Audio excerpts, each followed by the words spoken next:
All indications points to the fact that teachers have marked, are probably wrapping up marking and entering. And I believe we can probably safely say they're all at the entering stage.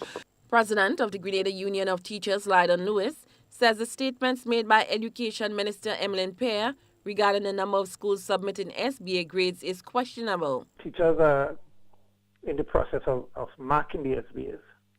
What we also know is that not all of the schools would have submitted. In fact, I've had reports of teachers and principals being harassed by officials of the Ministry of Education, including district education officers, to have the grades uploaded. In fact, there is a game being played where each school is told that they are the last school to submit, so they should do so immediately. I'm also aware where principals are sent letters from the ministry almost threatening them to have the marks uploaded.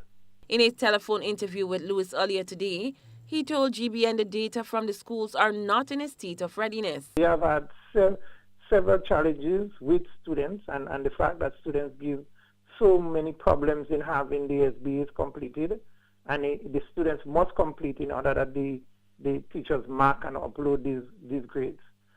So it's a process that is continuing.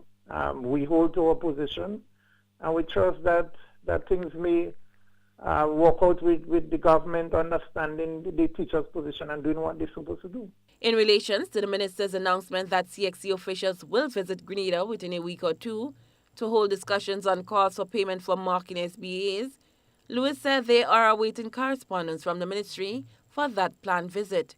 Lewis told GBN CXC informed the Caribbean Union of Teachers that it is a government examination paid by government to CXC to administer. Well, what the government and the ministry seems not to be aware of is that we have a Caribbean Union of Teachers, and we keep in contact, close contact, many times. In fact, we have meetings 3 times per year, and so we are aware what is happening in each territory. So I was amazed that the minister would have made these comments that she made regarding Barbados and Jamaica and others and Trinidad, when the evidence is quite contrary or conflicting. In Jamaica, for example, the conversation went like this, that maybe, yes, we can pay you extra, but the cost of doing a CXC subject would increase. Most recently, President of the Jamaica Teachers Association, Gat Anderson, responding to the comments made by Minister Pear, says Jamaica teachers will be receiving payments from June this year for each SBA marked. On the issue of payment for SBA marking, in our last heads of agreement, the government indicated that teachers will be paid $300 Jamaican per SBA as at June 2019.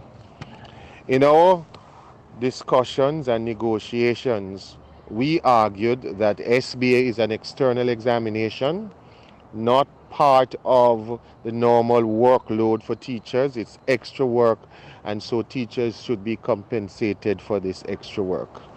At no time there was any discussion that the cost for the examination would increase in order to facilitate the payments to teachers. Lewis believes the comments coming from CXC is in their financial interest, and that the onus will now have to be on governments employing CXC to determine how important the examinations are to them. Cherry and Blackman Stephen, GBN News.